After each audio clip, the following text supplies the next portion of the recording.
آل محمد. اللهم صل على محمد وآل محمد. أعوذ بالله من الشيطان اللعين الرجيم.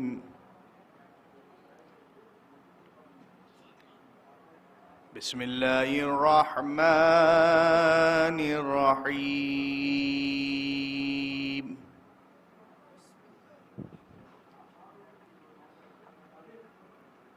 هل أتى على الإنسان حين من الدهر لم يكن شيئا مذكورا.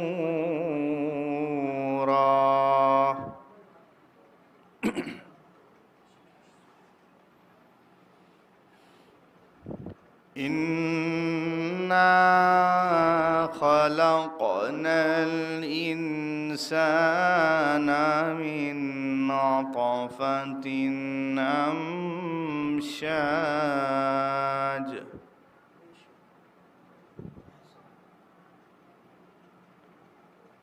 نبتليه فجعلناه سميعا بصيرا.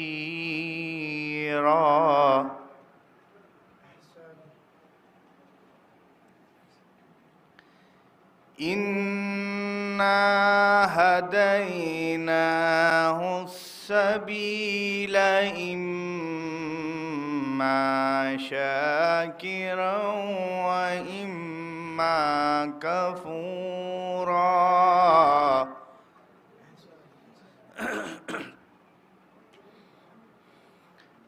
إن الأبرار يشربون من كأس كان مزاجها كافورا.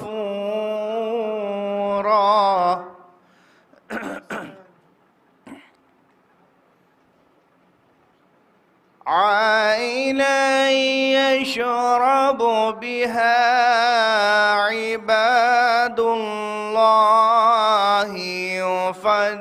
يفجرونها تفجيرا.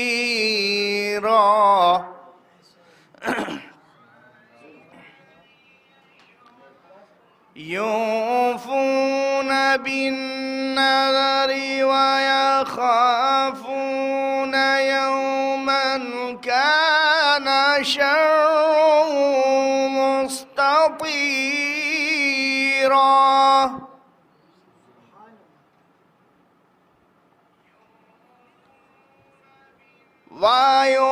ويطعمون الطعام على حبه مسكينا ويتيما واسيرا.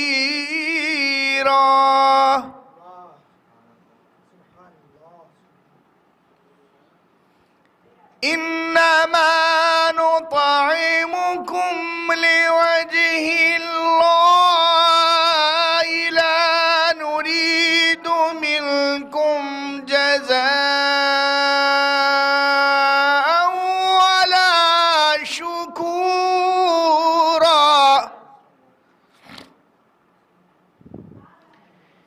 إنا نخاف من ربنا يوما عبوسا قمطريرا.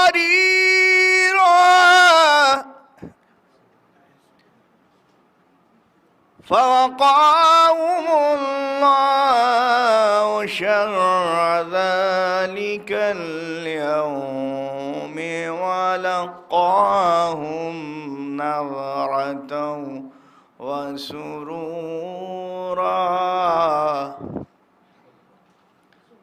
وجزاهم بما صبروا جنة وحريرا متكئين فيها على الأرائك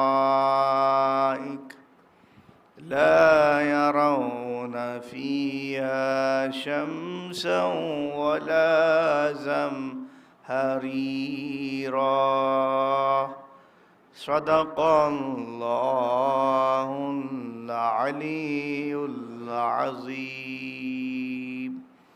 وصدق رسوله النبي الكريم وصدق مولانا أمير المؤمنين علي بن أبي طالب اللهم صل على محمد وآل محمد. میں گزار ہوں مصطفیٰ اکبر سلموں سے تشریف لائیں، سعود و سلام کا نذرانہ پیش کریں، بآواز بلند نعرہ صلوات. اللہ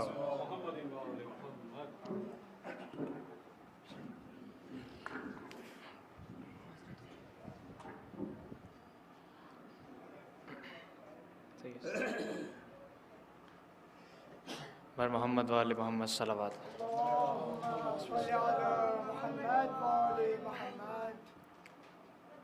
بسم اللہ الرحمن الرحیم. حاضرین مجھے السلام علیکم. چار مصرے بارگاہ سرکار باب الہوائج علیہ السلام سے متعلق پیش کرتا ہوں.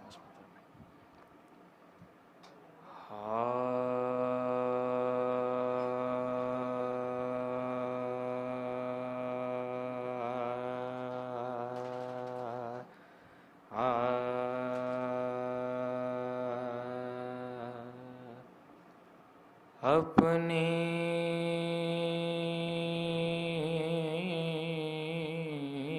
احدیت کا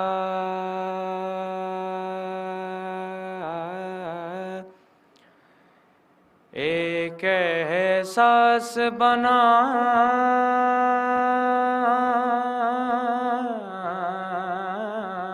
کر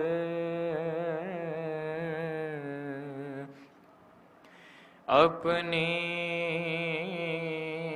احدیت کا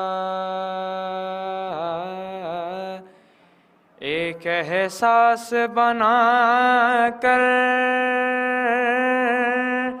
عکس رخ توحید کا عکاس بنا کر عکس رخ توحید کا عکاس بنا کر کہ وہ نفس خریدا تھا علی سے جو خدا نے، وہ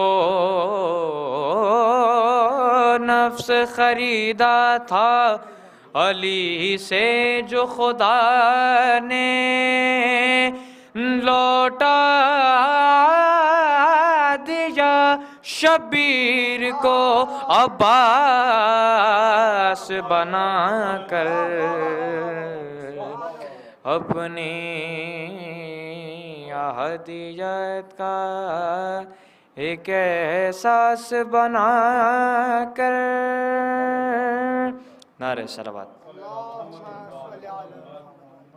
ایک سلام چند شعر بھی زینب سلام اللہ علیہ سے متعلق پیش کرتا ہوں. اس بات سر میں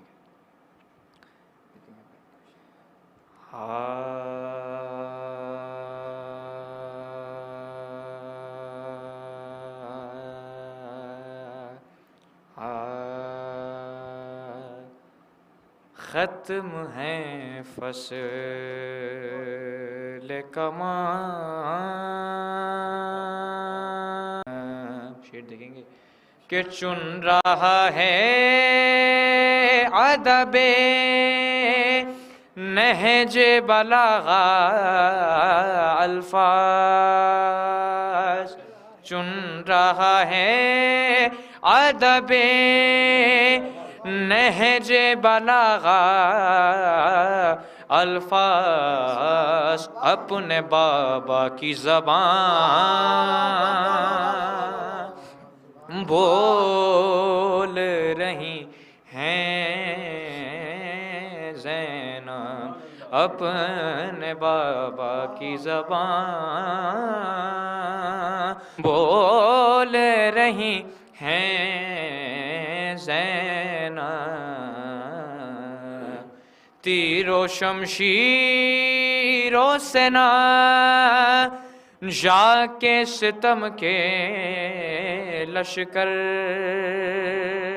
تیر و شمشیروں سے نہ جا کے ستم کے لشکر ارے تھک گئی سب کی زبان بول رہی ہیں زینب اے یزید اس سے بڑی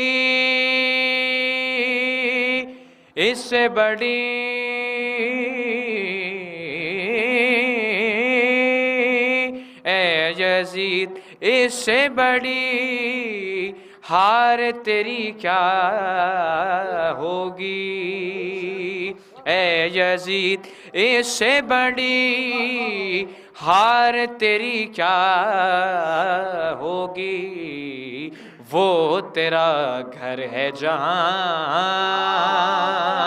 بول رہی ہیں زینب وہ تیرا گھر ہے جہاں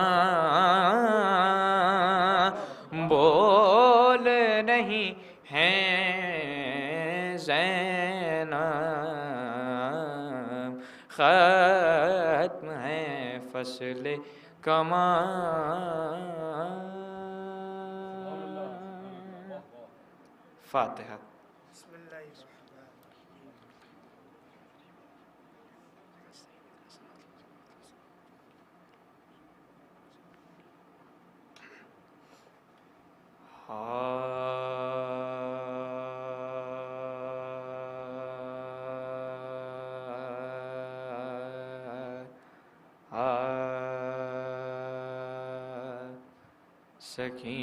سکینہ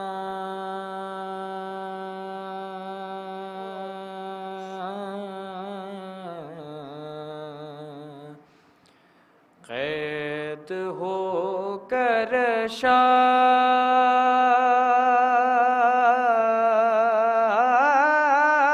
شام کے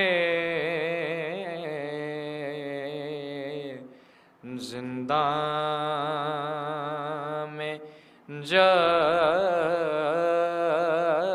آئی وہ بچی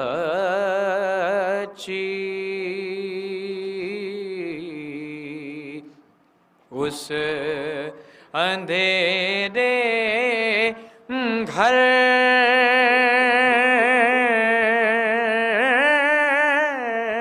کی تاریکی سے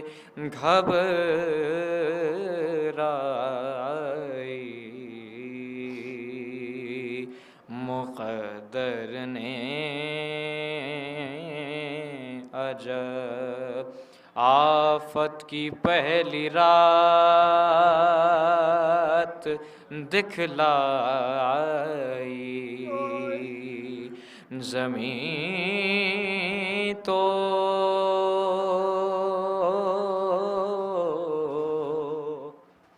فرش تھی سایہ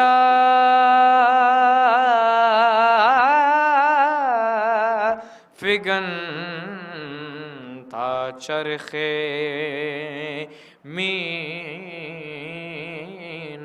مینائی پھوپھی کے ساتھ رہتی تھی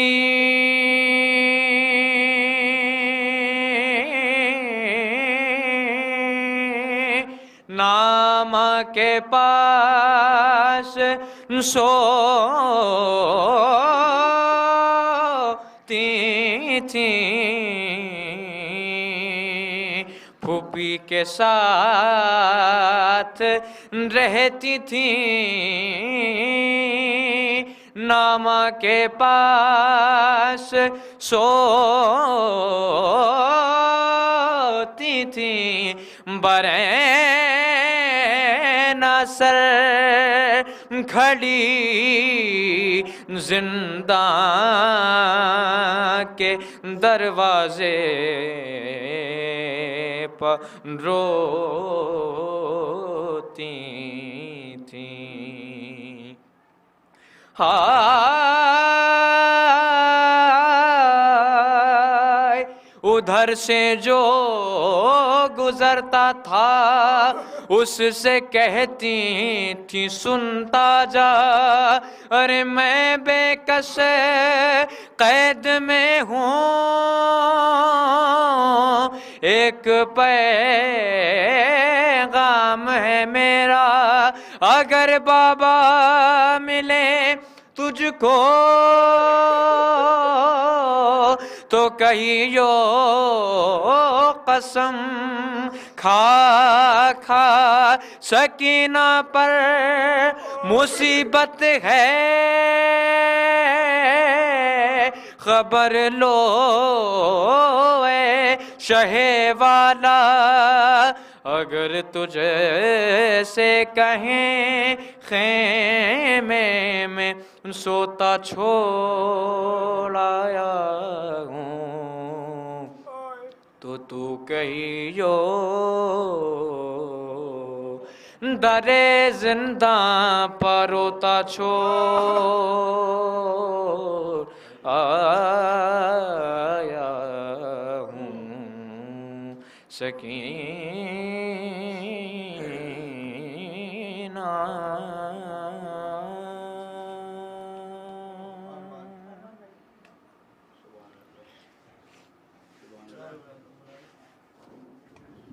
اب میں بہت ہی ادب و احترام سے جناب ارمان صاحب سے التماس کرتا ہوں کہ وہ جلوہ فرض ممبر ہوں اور مومنین کے قلوب کو منور فرمائیں.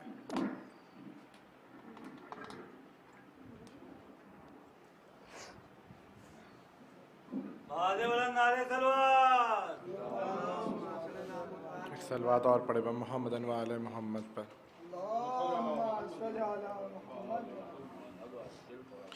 رتبہ بیاں کروں میں بھلا کیا بطول کا، رتبہ بیاں کروں میں بھلا کیا بطول کا، اللہ کی ہے مرضی ارادہ بطول کا، اللہ کی ہے مرضی ارادہ بطول کا. ہو جائے نہ بے ہوش کہیں حضرت کلیم، ہو جائے نہ بے ہوش کہیں حضرت کلیم، محشر کے روز دیکھ کے رتبہ بطول کا، محشر کے روز دیکھ کے رتبہ بطول کا.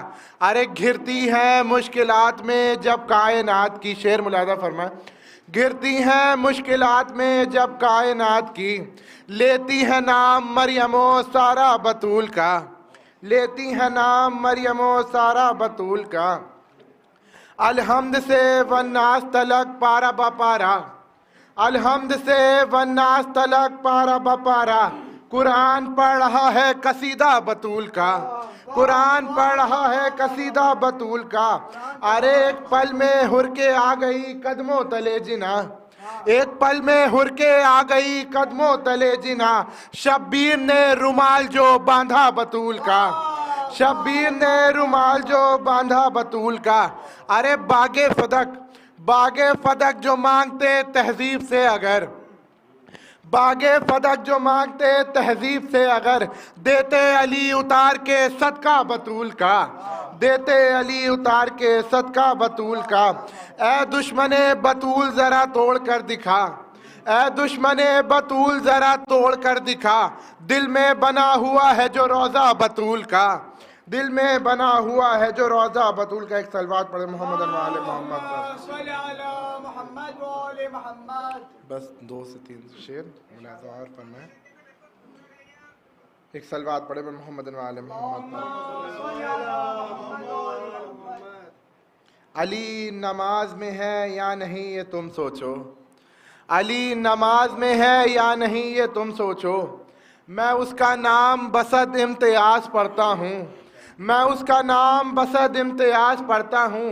ارے میرا معاملہ ملا سے مختلف ہے ذرا، میرا معاملہ ملا سے مختلف ہے ذرا، میں ماتمی ہوں علی میں نماز پڑھتا ہوں، میں ماتمی ہوں علی میں نماز پڑھتا ہوں. ایک صلوات پڑھ دیں محمد و آل محمد پر. بس آخری کے 2 شعر ملاحظہ فرمائیں.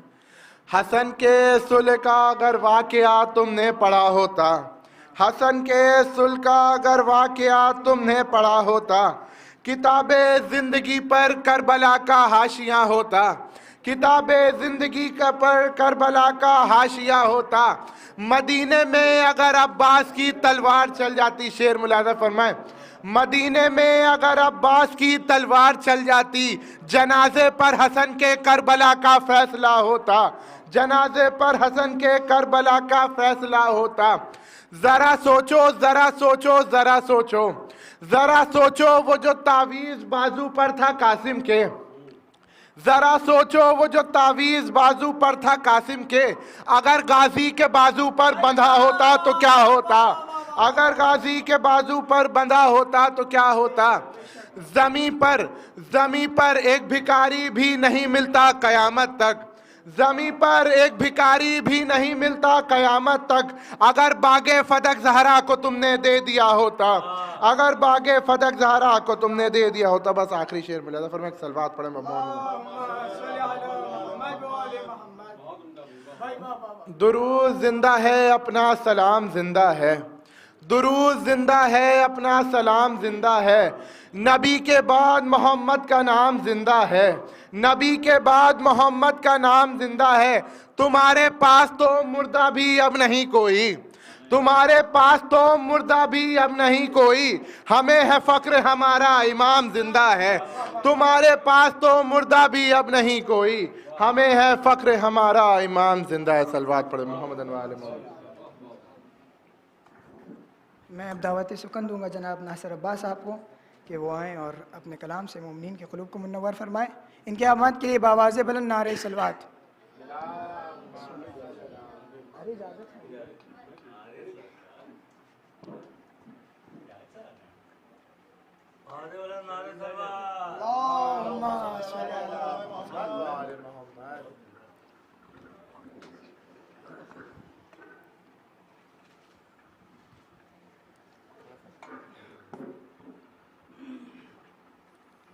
ایک درود ارشاد فرما دیں.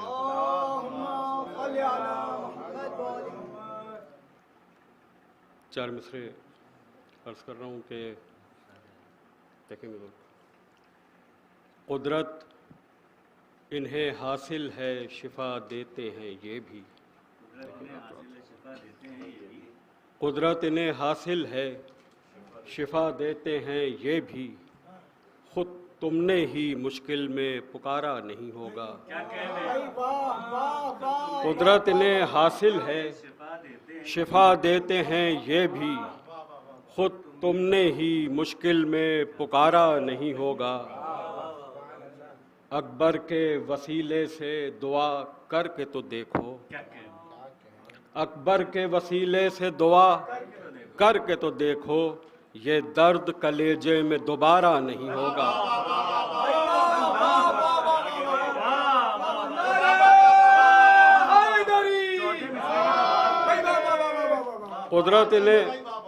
قدرت انہیں حاصل ہے شفا دیتے ہیں یہ بھی, خود تم نے ہی مشکل میں پکارا نہیں ہوگا. اکبر کے وسیلے سے دعا کر کے تو دیکھو, یہ درد کلیجے میں دوبارہ نہیں ہوگا. ایک درود ارشاد فرما دیں. آئیے مولانا تشریف, آئیے حضور تشریف.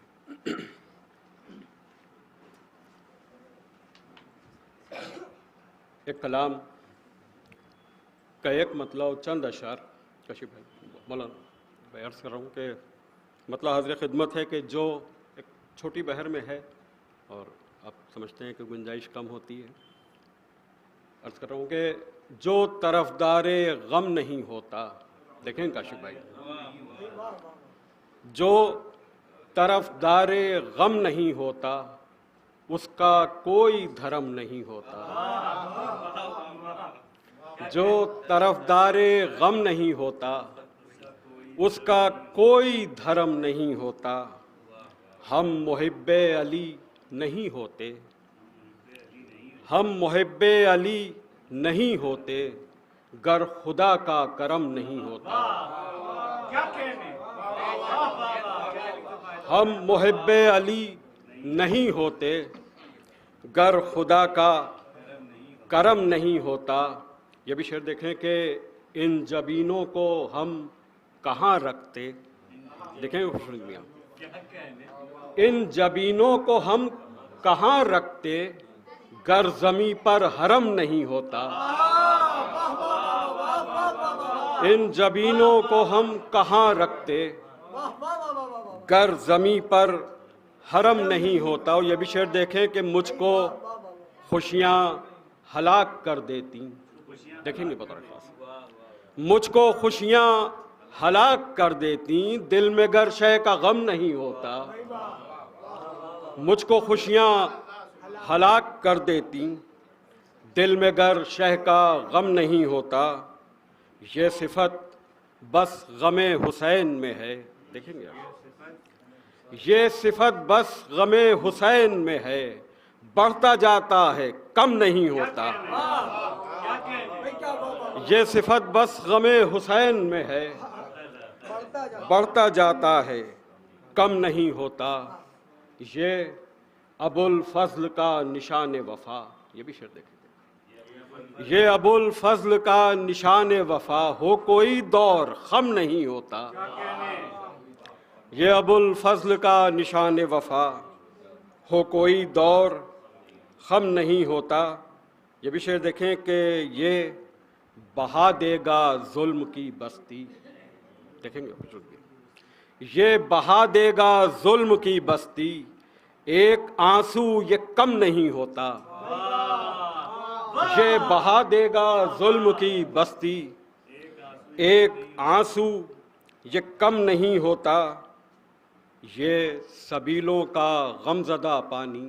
یہ بھی شعر دیکھیں یہ سبیلوں کا غمزدہ پانی آب زمزم سے کم نہیں ہوتا. یہ سبیلوں کا غمزدہ پانی آب زمزم سے کم نہیں ہوتا. یہ بھی شعر دیکھیں کہ نام شے پر بہا کے دیکھ لیا. نام شے پر بہا کے دیکھ لیا جسم سے خون کم نہیں ہوتا. نام شے پر بہا کے دیکھ لیا جسم سے خون کم نہیں ہوتا. گر اجازت حسین دے دیتے. دیکھیں گر اجازت حسین دے دیتے اس کا بازو قلم نہیں ہوتا. گر اجازت حسین دے دیتے اس کا بازو قلم نہیں ہوتا. اور یہ آخر کلام میں مقطع کا شعر بھی کہ مر ہی جاتے نصیر گر تم پر. مر ہی جاتے نصیر گر تم پر شے کا رحم و کرم نہیں ہوتا. جو طرفدار غم نہیں ہوتا اس کا کوئی دھرم نہیں ہوتا. بہت شکریہ.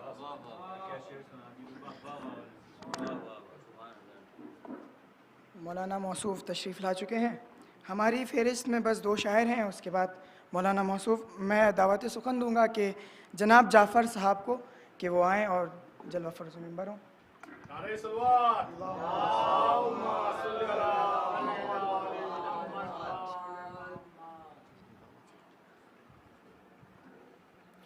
ایک مطلب 4-5 شعر کہ مدحت سرور میں کرنے ہیں رقم اشعار کچھ.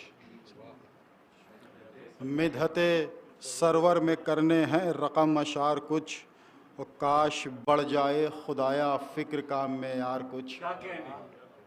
مدحت سرور میں کرنے ہیں رقم اشعار کچھ کاش بڑھ جائے خدایا فکر کا معیار کچھ.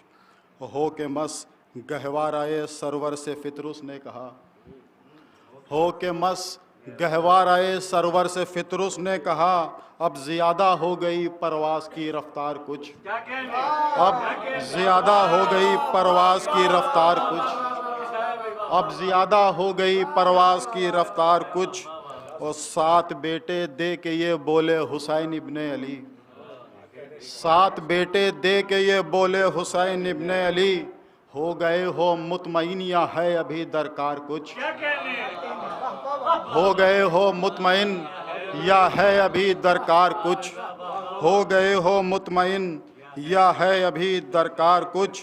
اور سن کے حلمن کی صدا میدان میں اصغر آ گئے، سن کے حلمن کی صدا میدان میں اصغر آ گئے، اور ایک تبسم نے کہا ہم بھی ہیں ذمہ دار کچھ، اور ایک تبسم نے کہا ہم بھی ہیں ذمہ دار کچھ، ایک تبسم نے کہا ہم بھی ہیں ذمہ دار کچھ، اور بس یزید و شمر ہی قاتل نہیں شبیر کے، بس یزید و شمر ہی قاتل نہیں شبیر کے، ہاں ثقیفہ سے جڑے ہیں سازشوں کے تار کچھ، ہاں ثقیفہ سے جڑے ہیں سازشوں کے تار کچھ، اور مدحت سرور کروں گا میں بھی جعفر حشر تک، مدحت سرور کروں گا میں بھی جعفر حشر تک، بس دعائیں چاہتا ہوں می سمیت تمار کچھ۔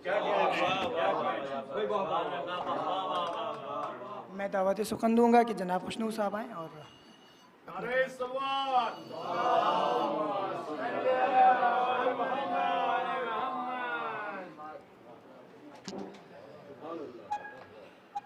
برائے تعزیر ظہور امام زمانہ سامنار سلوات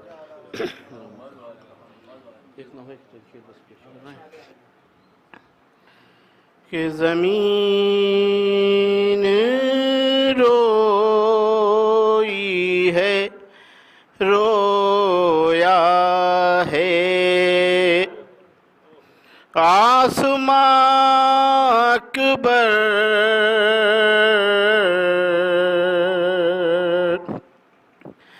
زمین روئی ہے رویا ہے آسمان اکبر ہوئے ہیں جب بھی مصائب تیرے بیان اکبر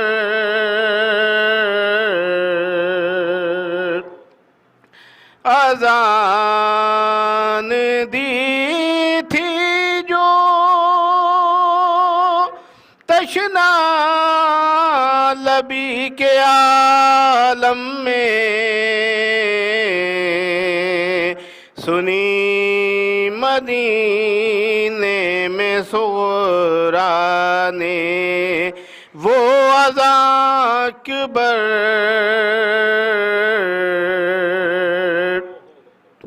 ارے اسی کو دیکھے کہ صغرا کو صبر آتا ہے خاک پر تیرے قدموں کے جو نشان اکبر ارے میں جب بھی سنتا ہوں سینے میں درد اٹھتا ہے ارے انی ہے نیزے کی دل میں تیرے نہاں اکبر ارے سنا ہے جب سے تمہارے سلام آخر کو گرے ہیں دشت میں سرور کہاں کہاں اکبر ارے لگائے سینے سے لاشیں پسر پکار حسین اٹھاؤں کس طرح تم کو میں میری جان اکبر اٹھاؤں کس طرح تم کو میں میری جان اکبر ارے ضعیف باپ اٹھاتا ہے تیری میت کو دیا حسین نے کیسا یہ امتحان اکبر، ارے نہیں سکون میسر ہے ام لیلا کو، اجڑ گئی ہے تیرے بعد تیری ماں اکبر، اجڑ گئی ہے تیرے بعد تیری ماں اکبر، ارے شہید کر دیا اس کو بھی تیر سے رن میں، وہ ایک بھائی تیرا جو تھا بے زبان اکبر، ارے وہ جن کا سایہ بھی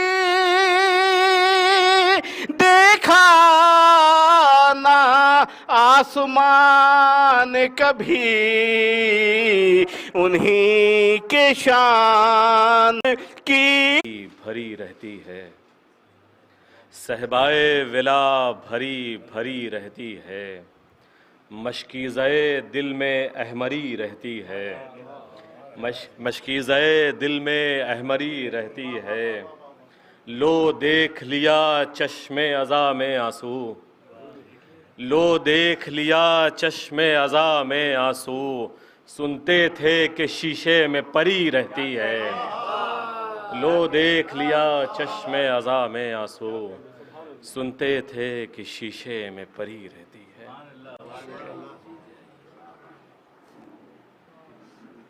کہ مت پوچھ کہ کیا ہوتا ہے شبیر کا ذاکر، مت پوچھ کہ کیا ہوتا ہے شبیر کا ذاکر، تائید خدا ہوتا ہے شبیر کا ذاکر، مت پوچھ کہ کیا ہوتا ہے شبیر کا ذاکر، تائید خدا ہوتا ہے شبیر کا ذاکر، آتی ہیں جسے سننے کو خلد سے شبیر کی ماں بھی، آتی ہیں جسے سننے کو شبیر کی ماں بھی، ہاں اتنا بڑا ہوتا ہے شبیر کا ذاکر، ہاں اتنا بڑا ہوتا ہے شبیر کا ذاکر۔ اب میں مولانا موصوف سے گزارش کروں گا کہ وہ جلوہ فروز ممبر ہوں اور مومنین کے قلوب کو پر منور فرمائیں۔ ان کی آوند کے لیے بآواز بلند نعرہ صلوات۔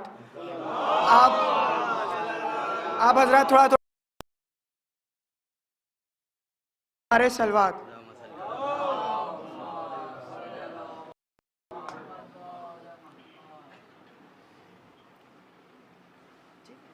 ٹھیک ہے بھائی۔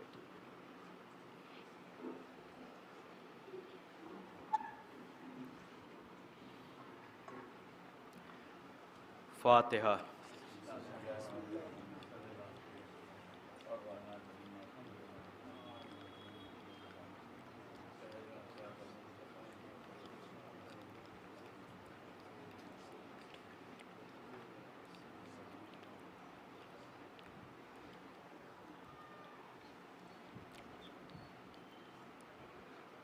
اعوذ باللہ من الشیطان اللعین الرجیم، بسم اللہ الرحمن الرحیم، الحمدللہ رب العالمین والصلاة والسلام علی سید الانبیاء والمرسلین خاتم النبیین سیدنا و مولانا ابی القاسم محمد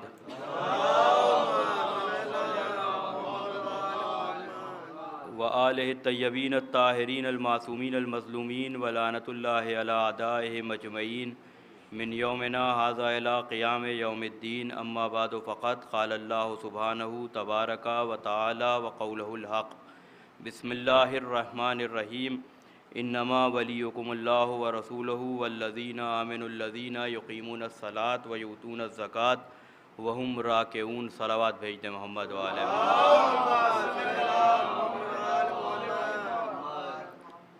قرآن مجید کی جس آیہ مبارکہ کو اس وقت کی مجلس کے لیے محور گفتگو اور سرنامہ کلام قرار دیا ہے، یہ وہ آیت ہے کہ جو ہم سب کے سینوں کے اوپر نقش ہے۔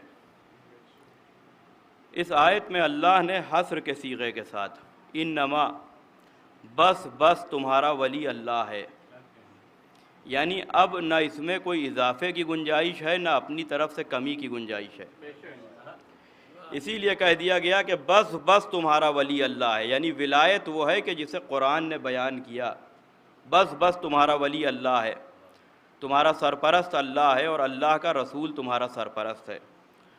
اور پھر جناب امیر کی ولایت کو اس شان سے بیان کیا گیا کہ وہ صاحبان ایمان تمہارے ولی ہیں کہ جو نمازوں کو قائم کرتے ہیں اور حالت رکوع میں زکوٰۃ دیتے ہیں۔ نمازوں کو قائم کرتے ہیں، پڑھتے نہیں ہیں، قائم کرتے ہیں، پڑھتے اور ہیں۔ پڑھنے کا تعلق ہم سے، آپ سے ہے، عام لوگوں سے ہے، امت مسلمہ سے ہے، اور جو نماز پڑھتا ہے وہ اپنے ذہن میں اس بات کو محفوظ کر لے کہ وہ اپنا واجب ادا کرتا ہے، اپنی ڈیوٹی ادا کرتا ہے، اپنا فرض ادا کرتا ہے، وہ کسی کے اوپر احسان نہیں کرتا ہے۔ لہذا ذہنوں سے یہ خیال نکل جائے کہ اگر ہم نماز پڑھ رہے ہیں تو باقی سب بے نمازی ہیں۔ اگر یہ خیال آ رہا ہے تو سمجھ لیجئے کہ شیطان اپنا باریک حملہ کر چکا ہے۔ اپنے علاوہ دنیا کو اگر انسان یہ سمجھے کہ ہم نے نماز پڑھ لی تو سب بے نمازی ہیں، ہم نے روزہ رکھ لیا تو اب کوئی روزہ رکھتا ہی نہیں ہے، یہ تمام چیزیں وہ ہیں کہ جو شیطان، اس لیے کہ شیطان کا جو حملہ ہوتا ہے وہ بڑا باریک حملہ ہوتا ہے۔ شیطان کا کام ہے ڈاؤٹ کریٹ کرنا، شیطان کا کام ہے شک پیدا کر دینا، بڑے آہستہ سے وہ شک پیدا کر دیتا ہے۔ جس وقت حضرت آدم کو سجدے کا حکم ہوا تو شیطان ملائکہ کے سامنے ایسا نہیں ہے کہ وہ نہیں جانتا تھا، وہ صرف اور صرف شک پیدا کر رہا تھا، اور یہ قیامت تک شک اس نے پیدا کر دیا کہ تو نے مجھے جو ہے وہ آگ سے بنایا، انہیں مٹی سے بنایا، آگ مٹی سے افضل ہے۔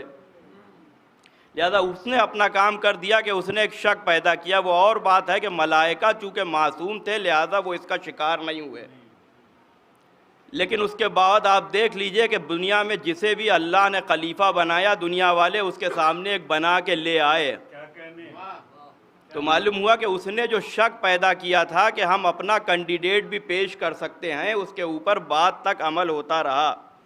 تو نماز پڑھنا اور ہے، قائم کرنا اور ہے، پڑھنے کا تعلق ہم سے ہے، آپ سے ہے، ہم بہتر جانتے ہیں کہ ہماری نماز کیسی ہوتی ہے، عام حالات میں کیسی ہوتی ہے، نہ کہ اگر حالات ہمارے فیور میں نہ ہوں، حالات ہمارے اعتبار سے نہ ہوں تو پھر تو جیسی نماز ہوتی ہے وہ بھی ہم جانتے ہیں۔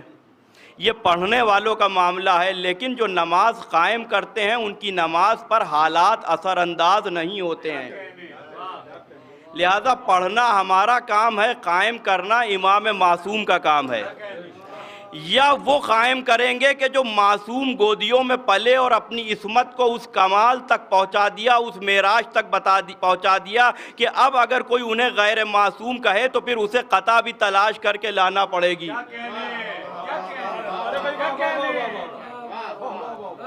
اسی لیے جناب مسلم کی زیارت میں ہے کہ سلام ہو آپ پر کہ آپ نے نماز کو قائم کیا۔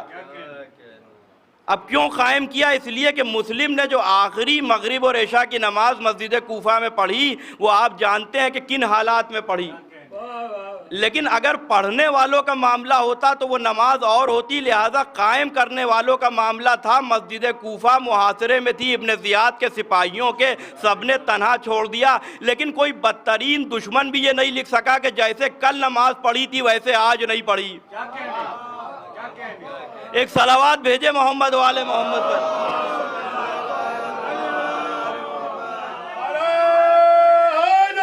یا علی یا علی اللہم صلی اللہ۔ لہذا ولی وہ ہے کہ جو نمازوں کو قائم کرے اور حالت رکوع میں زکوٰۃ دے۔ امیر المومنین کو حاکم بنایا ہے اللہ نے، اور علی کے خلاف سب سے بڑی سازش یہ ہوئی ہے کہ صاحب حکومت سے جو ہے وہ اہل بیت کا کیا تعلق، یہ تو روحانی لوگ ہیں، جبکہ حکومت صرف اور صرف حق ہی ہے معصوم کا۔ قرآن مجید نے جو انبیاء کے آنے کی وجہ بیان کی ہے وہ یہی تو ہے کہ ہم نے اپنے انبیاء کو بھیجا، ہادی کو بھیجا، کیوں؟ روشن دلیلوں کے ساتھ، روشن اور واضح دلیلوں کے ساتھ بھیجا۔ اور انہیں میزان دے کے بھیجا تاکہ لوگ اس کے عدل اور انصاف کی وجہ سے دنیا میں امن اور امان سے رہ سکیں. یعنی ہادی برحق وہ ہوگا کہ جو ایسا عدل اور انصاف برپا کرے کہ ہر ایک دنیا میں عدل اور انصاف کی وجہ سے اطمینان سے رہے, اسے کوئی بے چینی نہ ہو. تو جتنے بھی اللہ نے ہادی بھیجے ان سب کو حاکم بنا کے بھیجا.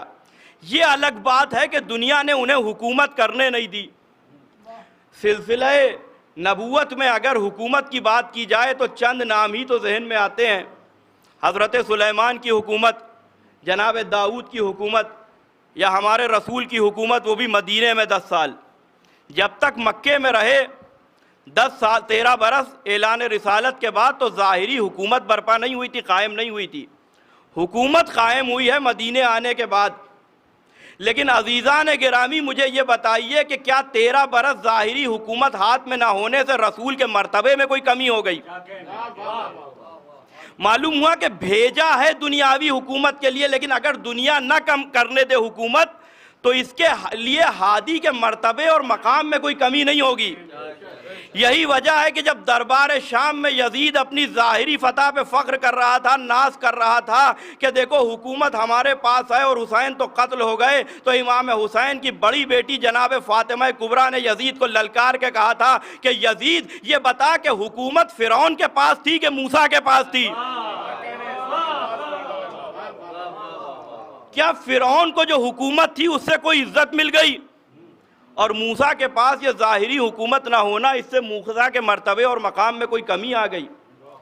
لہذا حاکم بنایا ہے جناب امیر کو, اور کہہ رہے ہیں کہ صاحب روحانی جو ہے وہ پیشوا جو ہے وہ ہیں ڈاکٹر طاہر القادری نے جو دھوکہ کیا ہے وہ یہی دھوکہ کیا ہے.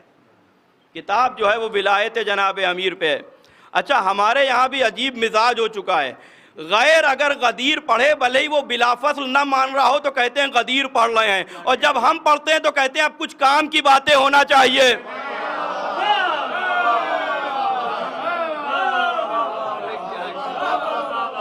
صلوات بھیجے محمد و آل محمد.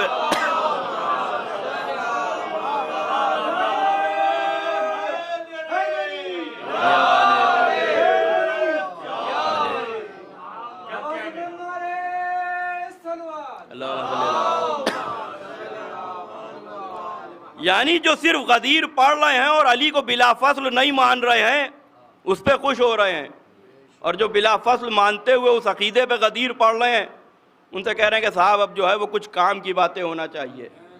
یہ کام کی باتیں ہمیں کہاں تک لے کے آ گئی ہیں.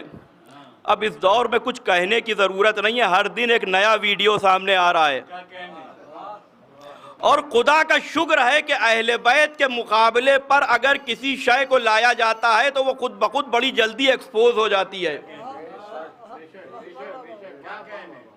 دیکھیے علماء کا مرتبہ اور جو مقام جو ہمارے فقہا کا ہے وہ سر آنکھوں کے اوپر, لیکن جو اہل بیت کا مرتبہ ہے یہ وہ مقام ہے کہ یہاں کسی کی برابری کی گنجائش ہی نہیں ہے. علماء اور فقہا ہمارے مراجع کرام ان کی جو عظمت ہے, جو ان کا مرتبہ ہے وہ اپنی جگہ ہے, اور وہ بھی یہی چاہتے ہیں, یعنی جو عقیدہ میں پیش کر رہا ہوں. اس لیے کہ اگر ان کا یہی خیال ہوتا کہ ان کے فضائل پڑھے جائیں تو پھر اتنی موٹی موٹی کتابیں علماء اس زمانے میں کہ جو زمانہ مخالف تھا شیعت کا, یہ تو آج ہمارے یہاں بہترین زمانہ ہے. ایک صلوات بھیج دیں محمد و آل محمد. آئیے مولانا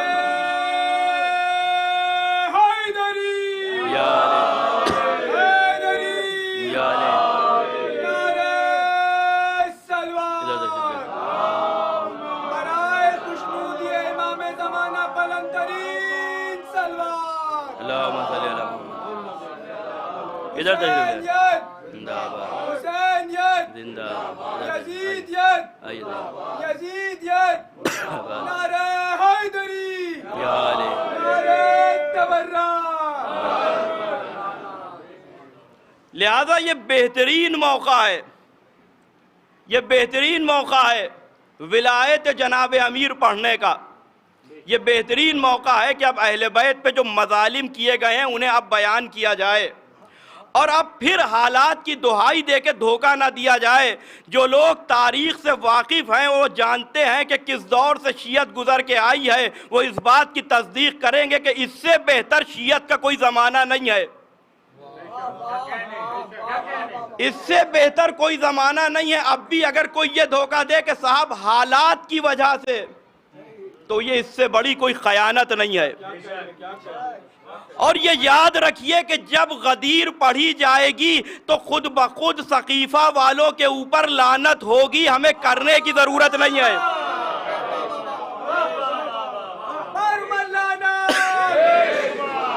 پڑھ لینے تو بھائی, تھوڑا ایک صلوات بھیجے محمد و آل محمد پہ. لہذا اس لیے کہ بیک وقت غدیر اور سقیفہ کو ایک وقت میں مانا ہی نہیں جا سکتا. غدیر کو مانو گے تو سقیفہ کا انکار کرنا پڑے گا, سقیفہ کو مانو گے تو غدیر کا انکار کرنا پڑے گا. لہذا ڈیسائیڈ کر لو کہ تمہیں سقیفہ کی طرف جانا ہے کہ غدیر کی طرف جانا ہے. اور لوگ کہہ دیتے ہیں عزیزان گرامی, اور غلط نہیں ہے وہ بھی, لیکن بات ذرا پیچھے سے ہونا چاہیے کہ اس وقت بس حسینی ہے یا یزیدی ہے. نہیں, غلط ہے, یا غدیری ہے یا سقیفائی ہے.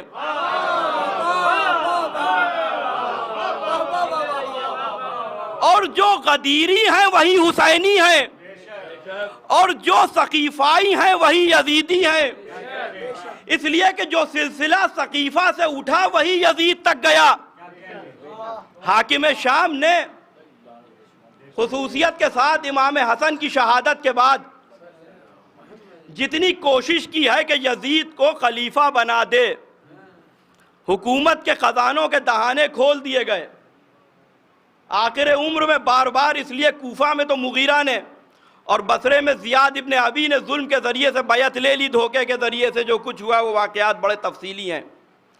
لیکن مدینے میں بیعت نہیں ہو پا رہی تھی, لہذا وہ خود مدینے پھر آیا آخر عمر میں اپنی, یعنی 60 ہجری میں وہ داخل جہنم ہوا ہے, اور 59 ہجری میں آخری مرتبہ پھر مدینے آیا.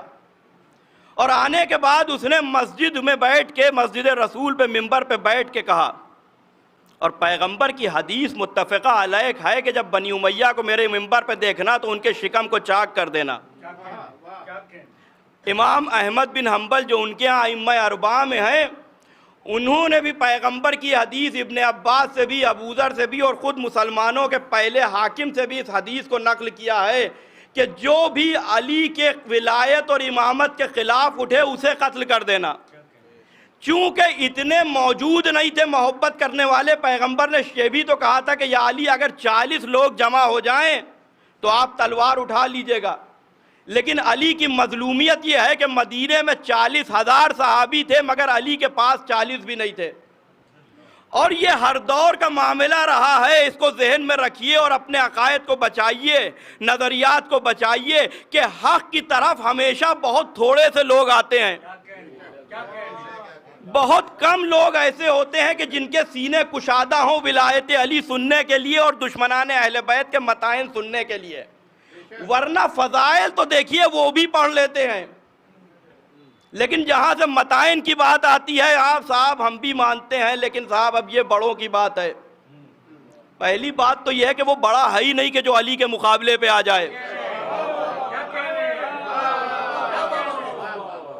لہذا یہ حاکم شام منبر پہ گیا اور جانے کے بعد کہہ رہا ہے کہ میں نے بڑی کوشش کی کہ کوئی تلاش کروں, لیکن پوری امت میں یزید سے بہتر کوئی ملے ہی نہیں کہ جس کی خلافت کا اعلان کیا جائے. سب خاموش تھے. جو ذمہ دار تھا دین کا, مذہب کا, جو وارث رسول یعنی حسین ابن علی کھڑے ہوئے, کہا جو سب سے بہتر تھا اسے تو تم سب نے چھوڑ دیا. کہنے لگا کہ حسین ابن علی کیا آپ اپنی بات کر رہے ہیں؟ کہا ہاں میں اپنی بات کر رہا ہوں.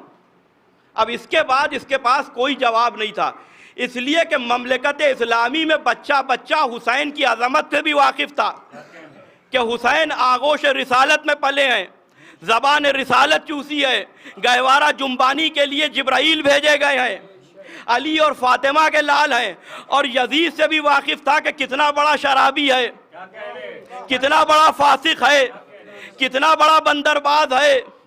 تمام کوششیں کرنے کے بعد بھی حاکم شام پھر واپس آیا اور اس نے بسر ابن ارطاس سے کہا کہ یہ ایسے نہیں مانیں گے, کل جب میں یزید کی خلافت کا اعلان کروں تو ہر شخص کے پیچھے 2 لوگ تلوار لے کے مدینے میں کھڑے ہو جائیں اور تلوار کے ذریعے سے یزید کی خلافت منوائی جائے. ہمارا سلام ہو حسین ابن علی پر کہ حاکم شام کی اتنی کوششیں کرنے کے باوجود بس یزید ہی رہ گیا.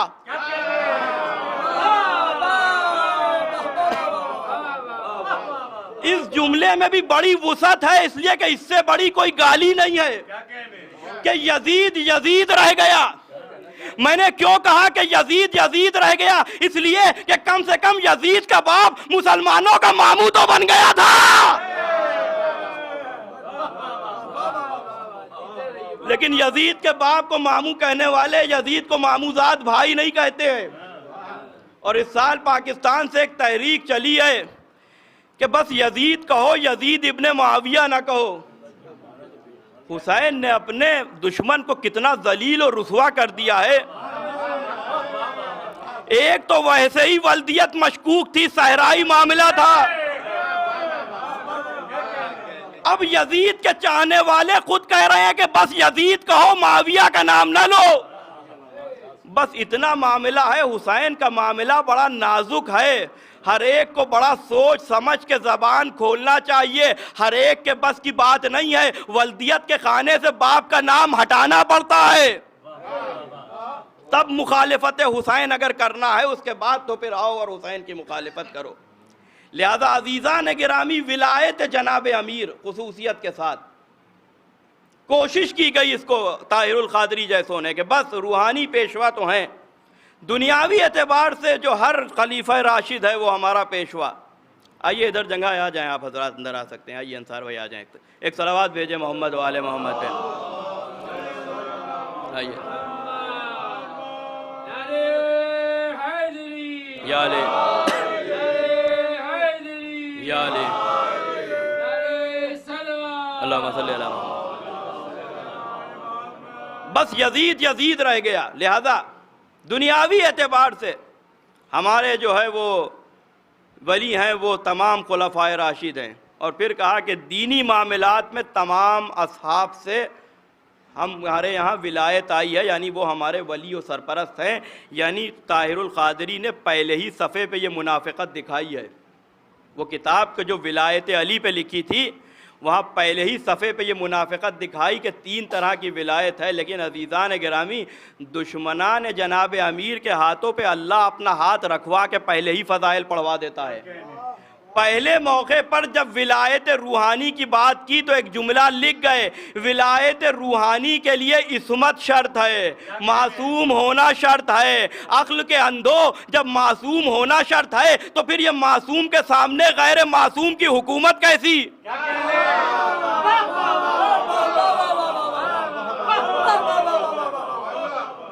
معصوم کے سامنے غیر معصوم کی حکومت کیسی؟ اگر معصوم ظاہری اعتبار سے موجود ہے تو غیر معصوم حکومت نہیں کر سکتا. لہذا پیغمبر کی حدیث ہے کہ علی کی اگر خلافت کے مقابلے پہ کوئی اٹھے تو اسے قتل کر دینا. احمد بن حنبل نے لکھا ہے، عبداللہ ابن عباس وغیرہ کی روایت ہے یہ. لیکن مسلمانوں کے جو پہلے حاکم تھے انہوں نے ذرا سا اس کو بدلا. انہوں نے اس کو اپنے لیے پیش کیا، اپنے اعتبار سے اپنے فیور میں لینے کے لیے. انہوں نے کہا کہ جو بھی خلیفہ وقت کے خلاف خروج کرے اسے قتل کر دینا. اور یہی معاملہ دوسرے دور تک گیا اور پھر ان سے ہوتا ہوا تیسرے دور تک گیا. اور مسلمانوں کی تمام کتب میں یہ لکھا ہوا ہے کہ جو بھی خلیفہ وقت کے خلاف خروج کرے اسے قتل کر دینا. اب جناب امیر کے ساتھ تعصب دیکھیے، 3 دور تک یہ معاملہ رہا کہ جو بھی خلیفہ راشد کے خلاف خروج کرے اسے قتل کر دینا.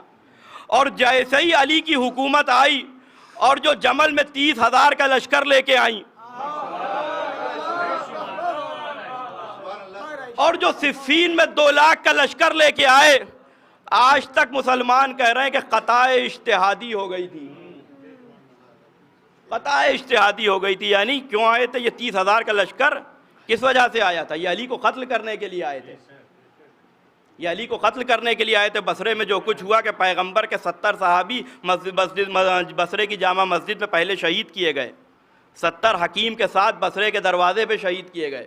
اور عثمان ابن حنیف کو قتل کرنے جا رہے تھے جو امیر المومنین کے گورنر تھے. انہوں نے کہا اگر مجھے یہاں تم نے قتل کر دیا تو مدینے میں میرا بھائی زید جو ہے وہ تو میرا بھائی عثمان ابن حنیف کے سہیل ابن حنیف تمہارے گھر والوں کو میرے خون کے قصاص میں قتل کر دے گا, لہذا خوف کی وجہ سے نہیں قتل کیا.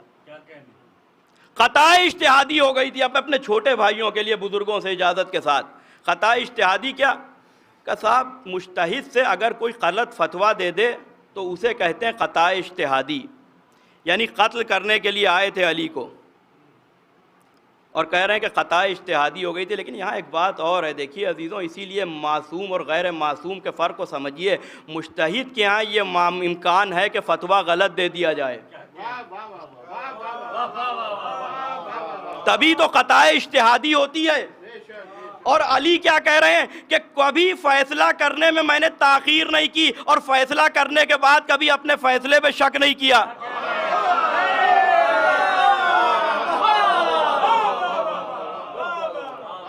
یہ جو دور چل رہا ہے یہ بڑا خطرناک دور ہے. یہاں معصوم اور غیر معصوم کے ڈیفرنس کو ختم کرنے کی کوشش کی جا رہی ہے.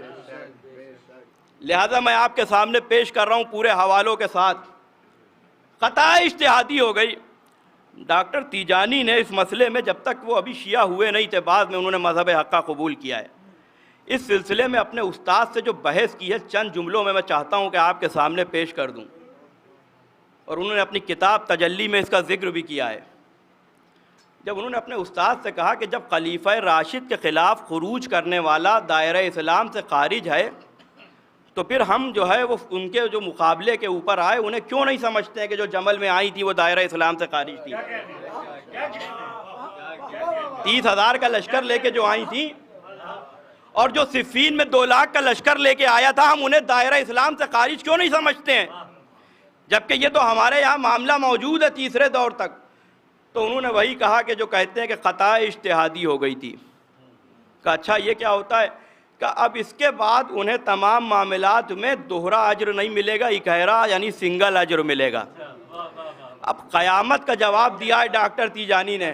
انہوں نے کہا کہ اگر علی کو قتل کرنا خطا اجتہادی ہے اور ہمارے سینے اتنے کشادہ ہیں اور اتنی گنجائش ہے کہ علی کے قاتلوں نے صرف خطا اجتہادی کی ہے, تو ہمیں ان پر لعنت کر کے خطا اجتہادی کر لینے دیجئے.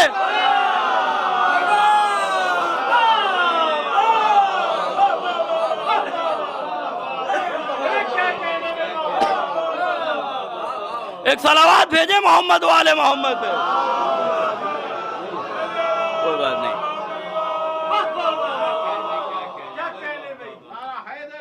یا علی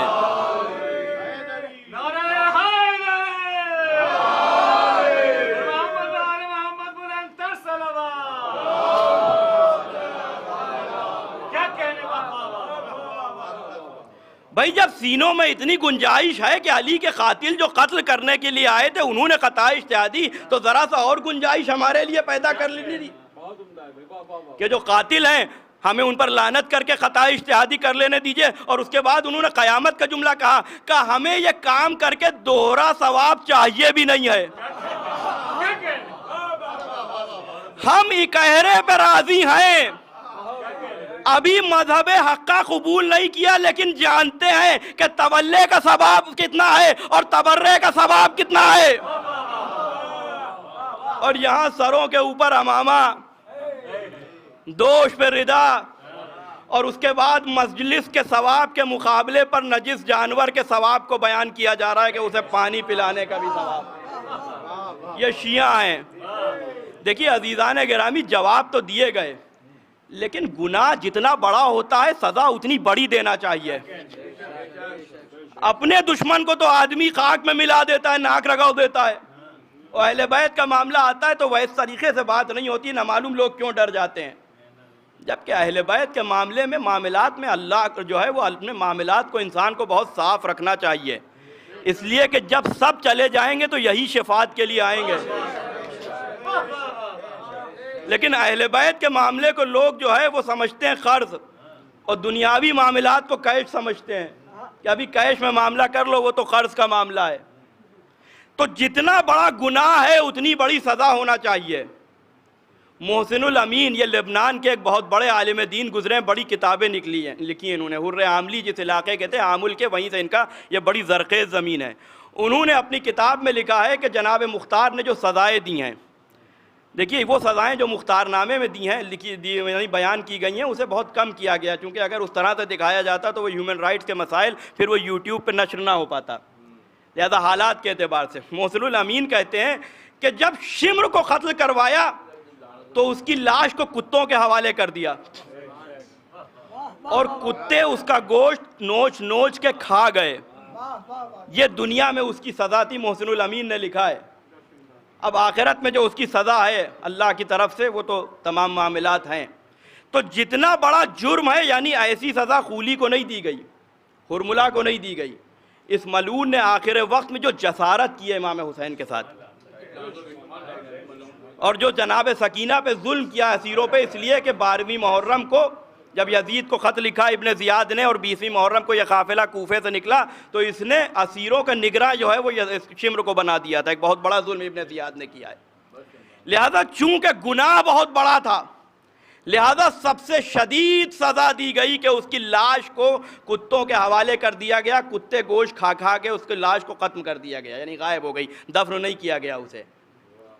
اب میرے بات سمجھ میں نہیں آئی کہ یہ مجلس کے ثواب کے مقابلے پر یہ نجس جانور کا خیال ذہن میں آیا کہاں سے؟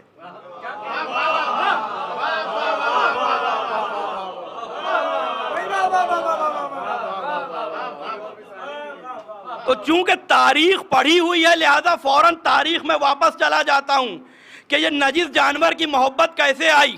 26ویں رجب کو جس وقت ولید نے امام حسین کے سامنے یزید کی بیعت کا مطالبہ کیا، تو حسین نے ایک جملہ کہا، کیا الیس الیزید یلعب بالکلاب، کیا یہ وہ یزید نہیں ہے کہ جو کتوں سے کھیلتا ہے؟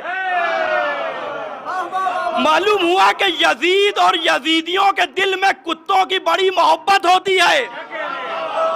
اب جملہ سماعتوں کے حوالے ہے، یہ جواب آپ سب کی طرف سے ہے کہ اب سمجھ میں آیا کہ مجلس کے ثواب کے مقابلے پر نجس جانور کا خیال ذہن میں آنا بتا رہا ہے کہ تربیت کسی ہندا کی گود میں ہوئی ہے۔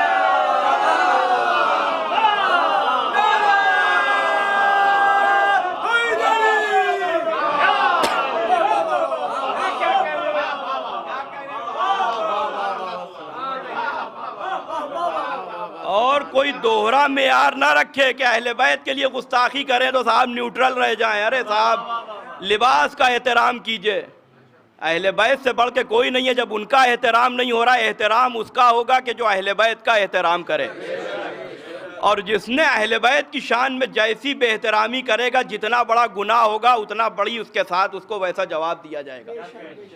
لہذا عزیزان گرامی، خصوصیت کے ساتھ امیر المومنین کی ولایت، اس لیے کہ یہ وہ ولایت ہے کہ جسے اللہ نے بڑی شان سے، اور اس ولایت کو دعوت ذوالعشیرہ کے موقع پر پیغمبر نے اس کا اعلان کر دیا تھا۔ پہلے ہی عہدہ وزارت اور عہدہ خلافت جناب امیر کے لیے مخصوص ہو گیا۔ 10 برس کا سن تھا جناب امیر کا ظاہری اعتبار سے اس وقت، اور اس کے بعد مختلف مواقع کے اوپر، مختلف مواقع پر، کبھی حدیث طیر کے ذریعے سے، کبھی حدیث منزلت کے ذریعے سے، کبھی حدیث سفینہ کے ذریعے سے، کبھی حدیث غدیر کے ذریعے سے، کبھی حدیث خرطاس کے ذریعے سے پیغمبر امیر المومنین کی ولایت کا اعلان کرتے رہے۔ اور غدیر میں باقاعدہ جس وقت آیہ بلغ آئی ہے، اس وقت پیغمبر نے جناب امیر کی ولایت کا اعلان کیا اس جاہ و حشم کے ساتھ کہ ایسا اعلان اس سے پہلے نہ کسی نبی کی نبوت کا ہوا تھا۔ حضرت آدم سے لے کے حضرت خاتم تک خود ہمارے رسول کی نبوت کا اعلان جو دعوت ذوالعشیرہ میں ہوا، وہ کتنے لوگ تھے؟ 40 افراد تو تھے۔ اس لیے میں نے یہ جملہ کہا کہ اس شان سے نہ کسی نبی کی نبوت کا اعلان ہوا، نہ اس شان سے کسی نبی کے وصی کی وصایت کا اعلان ہوا جس شان سے جناب امیر۔ کیوں؟ اس لیے کہ لفظ تبلیغ بلغ ولایت علی کے لیے ہے، اور آپ مقصرین کی بدقسمتی دیکھیے کہ تبلیغ کے نام پہ سب کچھ بیان کریں گے، بس ولایت علی بیان نہیں ہوتی ہے۔ اس سے بڑھ کے کوئی بدقسمتی نہیں ہے انسان کی کہ جو لفظ قرآن نے جس کی ولایت کے لیے، اس لیے کہ حاکم بنایا ہے جناب امیر کو، علی کی حکومت کا اعلان کیا گیا ہے، اور لوگوں نے علی کی ظاہری حکومت کو علی سے غصب کیا ہے۔ عزیزان گرامی، آپ یہاں دیکھیے کہ حدیث طیر پہ گفتگو ہوتی ہے، اس کے ذریعے سے امیر المومنین کی خلافت و حکومت، حدیث منزلت کے ذریعے سے ہمارے علماء نے غیروں سے پوری بحثیں کی ہیں، کتابیں لکھی گئی ہیں۔ آپ مجھے بتائیے کہ آج میں چاہتا ہوں کہ ایک نئے گوشے سے آپ کے سامنے بات پیش کروں کہ اگر اس حوالے سے بھی گفتگو ہو تو علی کا کون مقابلہ کر سکتا ہے؟ انا مدینۃ العلم وعلی بابھا۔ حدیث طیر، حدیث منزلت، حدیث غدیر، حدیث سفینہ، حدیث قرطاس، یہ سب اپنی جگہ یہ تو ہیں امیر المومنین کی ولایت کے لیے، لیکن اس حدیث کو بھی اگر جواز میں پیش کیا جائے، انا مدینۃ العلم وعلی بابھا، میں شہر علم ہوں اور علی اس کا دروازہ ہے، اور اس مقابلے کے اوپر آپ جانتے ہیں کہ جو حدیث کو اس میں اضافہ کیا گیا کہ فلاں اس کی چھت ہیں اور فلاں اس کی دیوار ہیں، علماء نے اس کے اوپر گفتگو کی ہے، مجھے اس سلسلے پہ نہیں جانا ہے۔ چھت اور دیوار ان کے لیے کہہ رہے ہو، جبکہ شہر کی چھت اگر پڑے تو کتنی وسیع ہوگی، دیواریں کتنی وسیع ہوں گی کہ جو ممکن نہیں ہے، اس کے لیے کہہ رہے ہو کہ جنہیں مسجد میں جھانکنے کے لیے 2 آنکھوں کے برابر جگہ رسول نے نہیں دی۔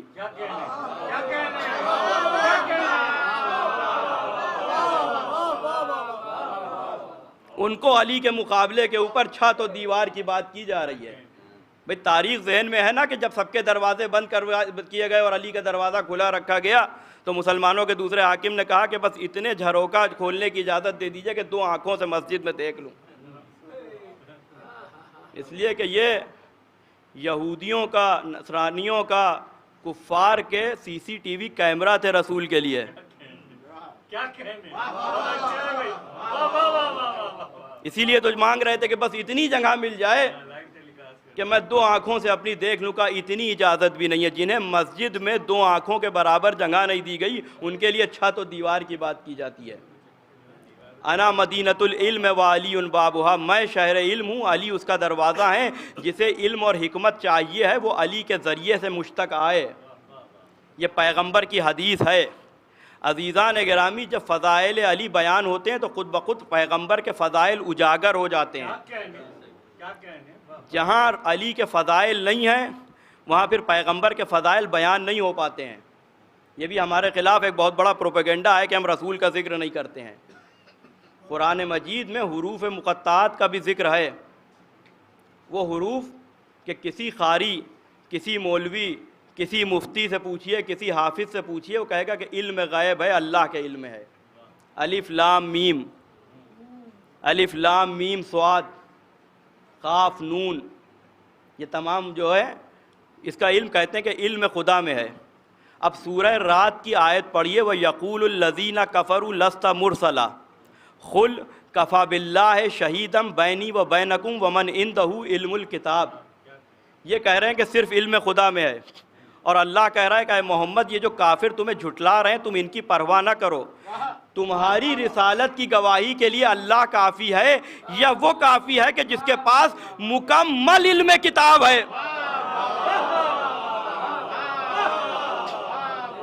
تو جب کہہ دیا کہ مکمل علم کتاب ہے تو یہ کیا الف لام میم کو اب قرآن سے الگ کرو گے؟ اس کو الگ کر دو گے؟ یاسین کو الگ کر دو گے؟ کہ نہیں سب کچھ قرآن میں ہے؟ تو یہ ماننا پڑے گا نا کہ جو کچھ قرآن میں ہے اس کے پاس علم کس کے پاس ہے؟ کہ امام مبین کے پاس ہے، جس کی شان قرآن یہ بیان کر رہا ہے کہ اس کے پاس مکمل علم کتاب ہے۔ تو چونکہ انہوں نے رسول کے علم غیب کا انکار کیا ہے، یہ رسول کے علم غیب کے قائل نہیں ہے، لہذا ان کے یہاں یہ نظریہ پیش کیا گیا کہ صرف علم خدا میں ہے، لیکن بات قرآن کی آیت کے خلاف ہے، قرآن سے ٹکرا رہی ہے، بات قرآن سے ٹکرا رہی ہے۔ قرآن کہہ رہا ہے کہ مکمل علم کتاب جس کے پاس ہے وہ بھی شاہد ہے، گواہ ہے ہمارے رسول کی رسالت پر۔ تو عزیزان گرامی، وسیع کے پاس تو مکمل علم کتاب ہے، اور وہ محمد کہ جس پہ خود قرآن نازل ہوا، لہذا پیغمبر کے علم کے وارث ہیں جناب امیر، اور جو رسول کے علم کا وارث ہے وہی خلیفہ ہوگا، وہی خلیفہ ہوگا، اس لیے کہ خلیفہ جو زمین پہ ہوتا ہے یہ اللہ کا نمائندہ ہوتا ہے، لہذا جس کے پاس مکمل علم کتاب ہے وہی تو کہہ رہا ہے کہ پوچھ لو مجھ سے جو دل چاہے پوچھ لو۔ میں زمین کے راستوں کی طرح آسمان کے راستوں سے واقف ہوں، حجاب غیب میرے سامنے سے ہٹا دیے جائیں تو میرے یقین میں اضافے کی گنجائش نہیں ہے. تو جس کے پاس مکمل علم کتاب ہے وہی تو یہ دعویٰ کرے گا. لہذا چونکہ رسول کے علم کے وارث ہیں تو رسول کے خلیفہ علی ہوں گے. دیکھیے اس سلسلے میں پہلے خلیفہ حضرت آدم ہیں. آدم کے وارث بنے جناب شیث. شیث آدم کی ملکیت کے بھی وارث تھے، لیکن آدم کے خلیفہ اس وجہ سے نہیں ملے کہ آدم کے گھر کی چھت و دیوار کے وارث تھے. شیث اس لیے خلیفہ بنے کہ آدم کے علم کے وارث تھے. شیث اس لیے جانشین بنے کہ آدم کے علم کے وارث تھے. تو شیث تو علم کی بنا پہ وارث بنے، اور وہ محمد کے جس کے صدقے میں اللہ نے کائنات میں علم کا چراغ روشن کیا ہو، کوئی بھی آ جائے گا اس کے مقابلے پر. لہذا بس احمد بن حنبل نے تینوں سلسلے لکھے ہیں، اور میں نے کہا کہ میں تصویر کے دونوں رخ دکھاتا ہوں، اور جنہیں تبرے سے بڑا گریز ہے پھر وہ نماز پڑھنا بھی چھوڑ دیں. ایک بہت بڑی تحریک ہے کہ مناظرے کو بھی تبرہ کہا جا رہا ہے. دیکھیے یہ پڑھنے کے لیے محنت کی ضرورت ہوتی ہے، اور وہ یوٹیوب والی ذاکری جو رائج ہے وہ ایسی ہے کہ جیسے چائے کی دکان پہ 4-5 لوگ بیٹھ کے رشیا اور یوکرین کی جنگ کے حالات ایک دوسرے سے ڈسکس کریں. ممبر کے سلیبس کو نہیں بدلا جا سکتا ہے. ہر واقعہ بس چند دنوں تک ہوتا ہے، لیکن اہل بیت کا ذکر قیامت تک ہے. یہ بات اپنے ذہنوں میں ہر شخص محفوظ کر لے. 3 واقعے ہیں مسلمان جنہیں علی کے مقابلے پہ لے کے آئے. اب احمد بن حنبل نے لکھا ہے، تھوڑا سا آپ حضرات آگے بڑھائیں، تھوڑا سا ایک صلوات بھیج کے ایک صلوات بھیج دیں. آئیے احمد بھائی، آ جائیے بھائی.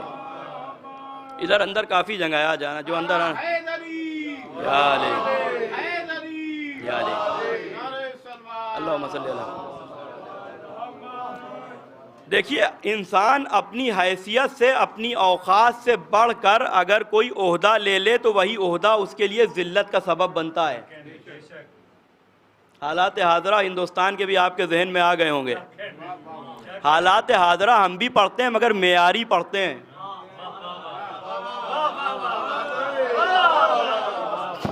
ہم بچکانی باتیں نہیں کرتے ہیں جو 16-17 سال کے بچے فیس بک پہ کرتے ہیں.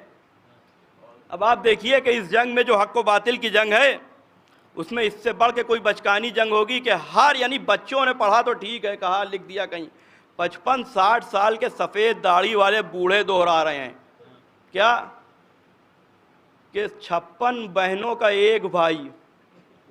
مجھے بتائیے کہ ایران کی مدح ہے کہ قضا ہے؟ کسی غیرت دار کے لیے یہ کہہ دیا جائے کہ یہ بے غیرت عورتیں تمہاری بہن ہیں؟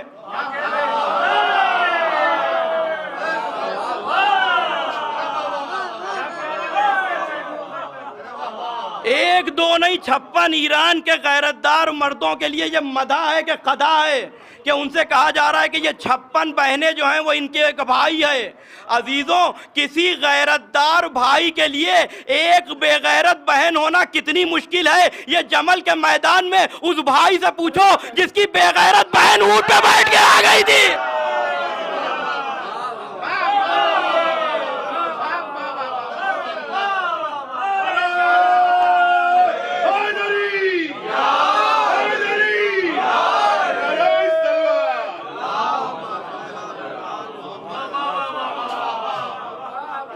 پڑھیں گے ہم حالات حاضرہ لیکن معیاری پڑھیں گے. کیوں؟ اس لیے کہ چونکہ ہمارا ذہن اہل بیت کے فضائل پڑھنے کے لیے مائل ہے، لہذا ووکیبلری میں سب سے بہترین لفظ آتا ہے ہماری حیثیت کے اعتبار سے. اور جب وہ پڑھتے پڑھتے ہم حالات حاضرہ پہ آتے ہیں تو ان کے طفیل میں پھر وہاں بھی معاملہ عزت بنی رہتی ہے. اور جو اہل بیت کے فضائل نہ پڑھ پائے پھر وہ کیا کچھ بیان کر پائیں گے. اس لیے کہ یہ جو نطق ہے، یہ جو کلام کرنے کی صلاحیت ہے، یہ اہل بیت کے صدقے میں ملی ہے. اگر اہل بیت کے فضائل نہ بیان کرے تو اس سے بہتر ہے کہ انسان پھر اس کے بعد بولنے نہ کلام کرنا چھوڑ دے. اور اگر اہل بیت کے مقابلے پر، لہذا 3 ایسے جو اسٹیٹمنٹ ہیں وہ میں آپ کے سامنے پیش کروں کہ جو احمد بن حنبل نے، کہ جب انسان اپنی حیثیت سے بڑھ کے ذمہ داری لے لیتا ہے، عہدہ لے لیتا ہے تو ایک دن خود پریشان ہو جاتا ہے. مسلمانوں کے پہلے حاکم ایک دن کہنے لگے کہ کاش کہ میں ایک ایسا درخت ہوتا جو کسی چوراہے پہ لگا ہوتا اور اونٹ آ کے مجھے کھا جاتا۔ اب انہوں نے اس کے بعد کی بھی منظر کشی کی ہے، لیکن بہرحال ممبر کا ایک ادب ہوتا ہے، اور بہت سی چیزیں میں 9 ربیع الاول کے لیے بھی چھوڑ دیتا ہوں کہ اس کے بعد کے مسائل بھی انہوں نے لکھے ہیں۔ اور مسلمانوں کے دوسرے حاکم سے ایک خاتون مدینے میں پوچھ رہی ہے کہ خلافت کیا ہے؟ انہوں نے کہا کہ رسول نے سمجھایا تو تھا مگر ہمیں سمجھ میں نہیں آیا، میں خود آج تک نہیں سمجھ پا رہا ہوں کہ میں خلیفہ ہوں یا بادشاہ ہوں۔ اور اس کے بعد احمد بن حنبل لکھتے ہیں کہ انہوں نے کہا کہ کاش کہ میں ایک دمبا ہوتا، لوگ مجھے پال کے موٹا تازہ کرتے، پھر مجھے ذبح کر کے اس کے پارچے بناتے، کباب بناتے اور کھا جاتے۔ یہ احمد بن حنبل ہیں، یعنی حیثیت سے بڑھ کر عہدہ قبول کرو گے تو ہمیشہ ذلیل ہوگے، ورنہ جو حقیقی اس عہدے کا وارث ہے وہ کہہ رہا ہے کہ میں وہ قطب آسیہ ہوں کہ کائنات جس کا طواف کر رہی ہے۔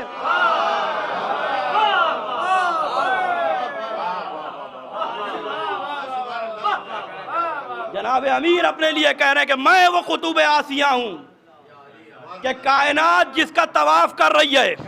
انسان کی فکر کا طائر، یہ علی کہہ رہے ہیں، انسان کی فکر کا طائر چاہے جتنے بلند پرواز کر لے لیکن میرے مرتبے اور مقام تک نہیں پہنچ سکتا۔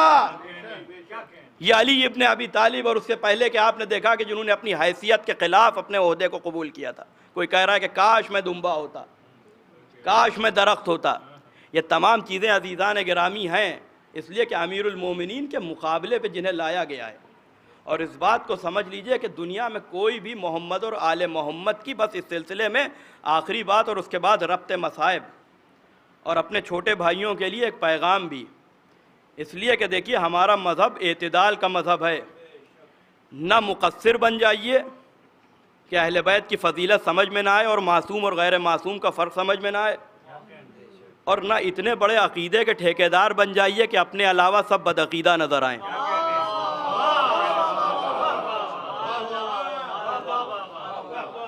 اعتدال کے ساتھ ہمارا مذہب اعتدال کا ہے۔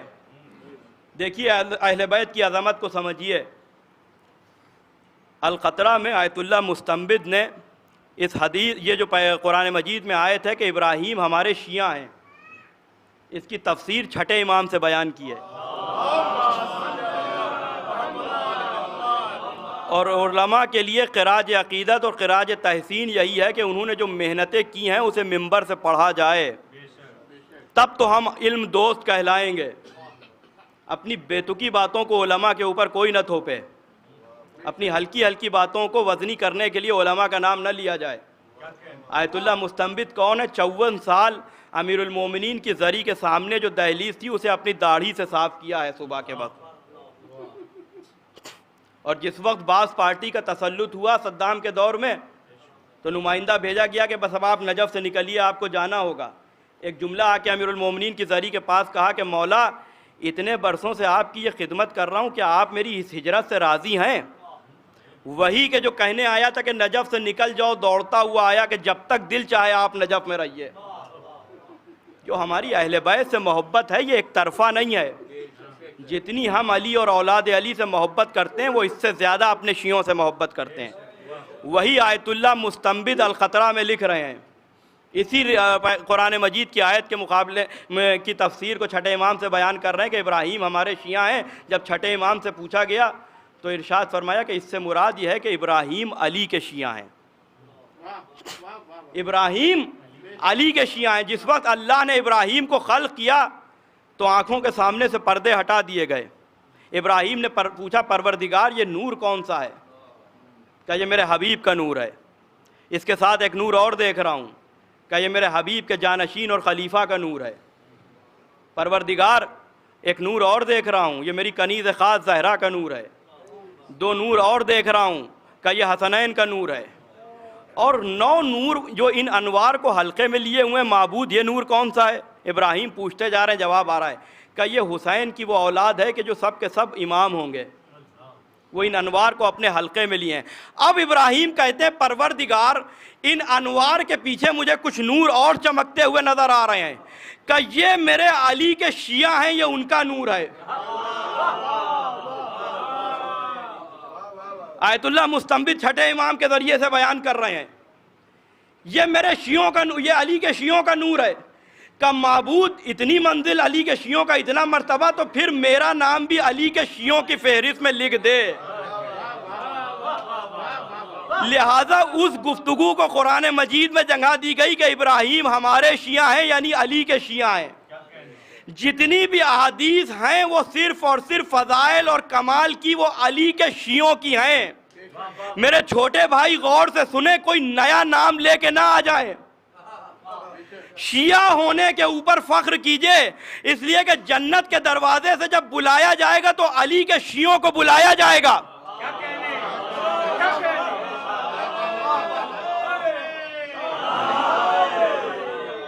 تو یہ جو ایک اس سے بہتر صلوات بھیجے محمد والے میں۔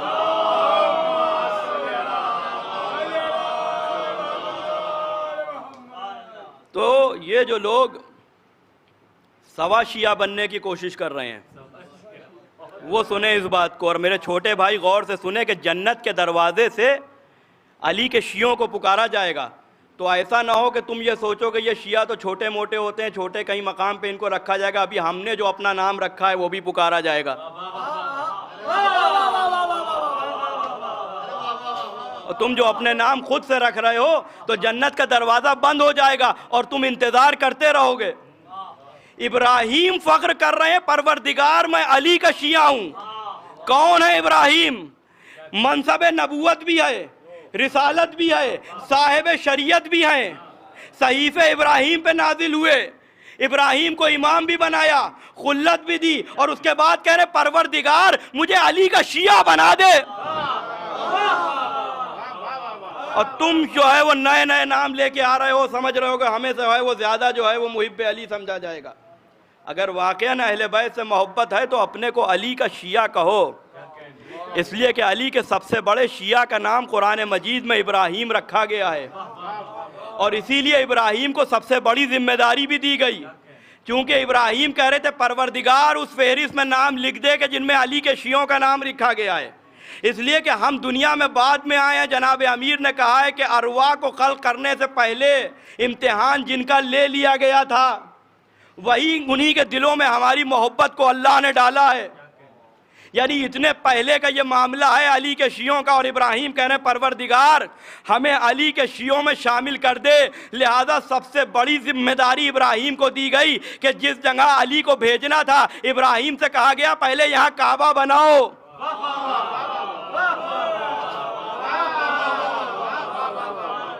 سب سے بڑے شیعہ ہیں، لہذا ذمہ داری بھی سب سے بڑی دی گئی کہ یہاں کعبہ بناؤ، اور ابراہیم نے کعبے کی عمارت بنانا شروع کی۔ جو لوگ عمرے اور حج کی سعادت سے حاصل کر چکے ہیں وہ جانتے ہیں کہ وہاں وہ پتھر رکھا ہوا ہے نشانی کے طور پر، کہ جیسے جیسے ابراہیم عمارت کو بلند کرتے جاتے تھے جس پتھر پہ کھڑے تھے وہ پتھر ابراہیم کے لیے بلند ہوتا جاتا تھا، یعنی ابراہیم کے لیے لفٹ کا کام کر رہا تھا۔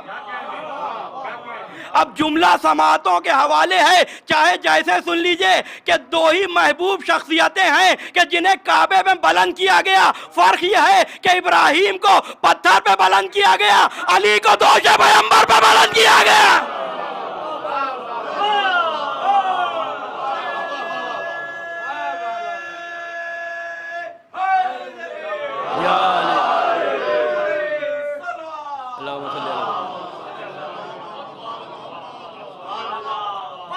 اور کبھی بھی اپنے کسی عمل کو ہم بڑا نہ سمجھے کہ بس جو ہم کر رہے ہیں وہی ہے۔ ابراہیم جنہوں نے عشق کے سارے امتحان دے دیے تھے، وہ بھی جس وقت رزمگاہ میں بیٹے کو لے کے گئے، اسماعیل کو تو چھری تو رکھی مگر آنکھوں پہ پٹی باندھ لی۔ اپنے محبوب کے لیے عشق تو تھا لیکن کمال تک نہیں پہنچ پایا۔ ابراہیم کے بعد موسیٰ فرعون کی طاقت سے ٹکرا گئے تنہا توحید کے لیے، لیکن ایک وہ منزل آئی کہ جب رسیاں سانپوں میں تبدیل ہوئیں اور عصا اژدہے میں تبدیل ہوا تو موسیٰ قرآن کہہ رہا ہے کہ ایک قدم پیچھے ہٹے. یعنی عشق کی ساری منزلوں کو طے کیا لیکن کمال تک نہیں پہنچ پائے محبوب کے عشق میں. عیسیٰ نے پوری اس وقت کی ساری یہودیوں کی طاقتوں سے ٹکرا گئے توحید منوانے کے لیے، لیکن جس وقت دقیانوس کو سامنے سے آتے دیکھا تو ایک مکان میں اپنے کو پوشیدہ کر لیا، چھپا لیا. معلوم ہوا کہ عشق کی ساری منزلوں کو تو طے کیا مگر کمال تک نہیں پہنچ پائے. عزیزان گرامی، ابراہیم، موسیٰ، عیسیٰ کے سامنے میں اپنے رسول اور اللہ کے حبیب کی قربانی نہیں، امیر المومنین کی بات نہیں کر رہا ہوں، اور یہ دنیا کے ان تمام لوگوں کے لیے بات ہے. بس بات جو ہے وہ مکمل ہو رہی ہے اور باتیں بہت سی تھی، لیکن پھر کبھی انشاءاللہ کہیں اور موقع ملا کہ معصوم اور غیر معصوم کے سلسلے میں جو فرق ختم کیا جا رہا ہے، یعنی موسیٰ، عیسیٰ، ابراہیم جو کام نہ کر سکے، یعنی اللہ کے عشق کو کمال اور معراج تک نہیں پہنچا سکے، وہ کام کربلا میں حسین کے علی اصغر نے کیا ہے کہ جہاں محبوب سے عشق اپنی معراج پہ ہے، اپنے کمال پہ پہنچ گیا.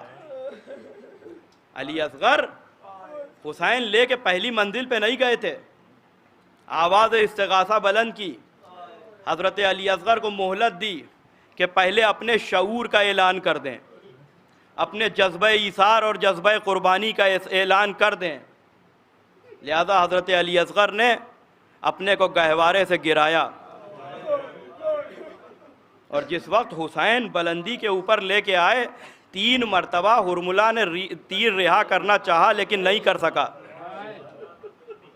علی اصغر حسین کی آغوش میں تھے، حسین نے آنکھوں پہ پٹی نہیں باندھی. یہ وہ منزل ہے کہ جہاں منصب نبوت کے ساتھ 1,23,999 انبیاء تو مقابلہ حسین کا نہیں کر سکتے، اور ہم حسین کی مظلومیت میں کسی کو بھی شریک کر دیں. اور پھر اس کے بعد مرثیے میں علماء سے، خطبہ سے، ذاکرین سے آپ نے سنا ہے نا کہ علی اصغر ہمکے ہیں باپ کی آغوش میں. کیوں؟ اس لیے کہ عمر سعد نے کہا تھا ہختہ کلام الحسین، حسین کے کلام کو قطع کر دو، یعنی گلے کا نشانہ بناؤ. وہ تیر جو حسین کے گلے کے لیے تھا وہ علی اصغر نے ہمک کے لیا ہے اپنے گلے پہ، اور اس امتحان کی ساری منزلوں کو طے کر کے اپنے محبوب سے عشق کو معراج تک پہنچایا. اور پھر علی اصغر تیر کھانے کے بعد مسکرائے. یہ مسکرانا ویسے ہی ہے کہ جیسے 19ویں رمضان کو سر پہ ضربت دادا کے لگی تھی اور علی کہہ رہے تھے فستو بے رب الکعبہ، رب کعبہ کی قسم علی کامیاب ہو گیا. وہاں علی نے شہادت کو پا کے اپنی کامیابی کا اعلان کیا، اور یہاں علی اصغر نے جب حجت خدا کو بچا کے درجہ شہادت پہ فائز ہو گئے تو اب ایک مرتبہ اپنی کامیابی کو مسکرا کے حضرت علی اصغر نے اس کا اعلان کیا ہے. ہاں عزیزان گرامی، کیا گزر گئی امام حسین پر، اور کیا گزر گئی جناب ام رباب پہ. کون اس مصیبت میں مقابلہ کر سکتا ہے؟ حسین 7 مرتبہ آگے بڑھے، پیچھے ہٹے. علی اکبر کی میت جب لے کے جا رہے تھے تو یہ کیفیت نہیں ہوئی تھی. عباس کا خون میں ڈوبا ہوا علم لے کے جا رہے تھے تو یہ کیفیت نہیں ہوئی تھی. قاسم کے لاش کے ٹکڑے لے کے گئے تو یہ کیفیت نہیں ہوئی. کیوں؟ اس لیے کہ یہ جو شہزادے گئے تھے یہ رخصت ہو کے گئے تھے، اور حسین رباب سے گئے تھے لاؤ شاید کوئی علی اصغر کو پانی پلا دے. لہذا ایک مرتبہ کمر ہمت باندھی، در خیمہ پہ آئے، آؤ رباب اپنی امانت کو لے جاؤ. جناب رباب سے پہلے سکینہ آ گئیں، بابا بھیا کو پانی پلا لائے. سکینہ بھی تو پیاسی ہے. اب رباب سامنے کھڑی ہیں، حسین خاموش. سکینہ سوال کر رہی ہیں، حسین خاموش. اس موقع پر علی کی بیٹی، علی یوں کہوں کہ مشکل کشا کی مشکل کشا بیٹی، اور امام حسین کی مشکل کو کیسے آسان کیا کہ سمجھ گئیں. ایک ہاتھ سے جناب رباب کا بازو پکڑا اور دوسرے ہاتھ سے ابا کے دامن کو ہٹایا. یا بنیا امیسلو کا ینہار، ہے میرے لال، کیا تمہارے جیسے بچے نہر کر دیے جاتے ہیں؟ رباب صبر کرو. پشت خیمہ پہ لے کے آئے، حضرت علی اصغر کی قبر بنانا شروع کی۔ دنیا میں آپ نے کبھی کسی کو دیکھا، کسی باپ کو، کہ وہ بیٹے کی قبر بنا رہا ہو؟ وہ بھی اس طرح سے کہ ایک ہاتھ میں بیٹے کا لاشا، اس لیے کہ سینے میں باپ کا دل بھی تو تھا، کربلا کی زمین اتنی جل رہی تھی، اور ایک ہاتھ سے ذوالفقار سے علی اصغر کی لحد بن رہی تھی۔ شمشیر سر پٹکتی تھی، ہلتی تھی رزمگاہ، تیار ہو رہی تھی لحد شیرخوار کی۔ رونے کی آواز آئی، کون ہے اس وقت جو میری مظلومیت پہ رو رہا ہے؟ آقا میں ذوالفقار ہوں، مجھے نہیں معلوم تھا کہ یہ خدمت بھی انجام دینا پڑے گی۔ حسین دفن کر رہے ہیں اور رباب در خیمہ سے دیکھ رہی ہیں۔ کیا گزر گئی جناب رباب پہ؟ کربلا میں پشت خیمہ پہ علی اصغر کو دفن ہوتے ہوئے دیکھا، اور زندان شام میں سکینہ کو قبر ہوتے ہوئے دیکھا۔ بس عزیزوں، صرف تصور شرط ہے۔ فرصت دیجئے، آپ رخصت کی مجلس ہے عزا خانے کی۔ جس وقت 10ویں سفر کو امام سجاد کے ہاتھوں میں ہتھکڑیاں، پیروں میں بیڑیاں، گلے میں طوق خاردار، کمر میں لنگر، ہاتھوں پہ بہن کی میت، کس طرح سے سجاد نے دفن کیا سجاد جانے، لیکن بابا کی مظلومیت ضرور یاد آئی ہوگی۔ پہ پشت خیمہ پہ بھیا کو کیسے دفن کیا ہوگا؟ 2 ہاتھ برآمد ہوئے قبر سے، لاؤ سجاد میری امانت دے دو مجھے۔ یہ وہی ہاتھ ہے کہ جس کے لیے زیارت ناہیہ میں وقت کا امام کہہ رہا ہے، سلام ہو اس انگشت مبارک پر کہ جسے ایک انگوٹھی کے عوض کاٹ دیا گیا۔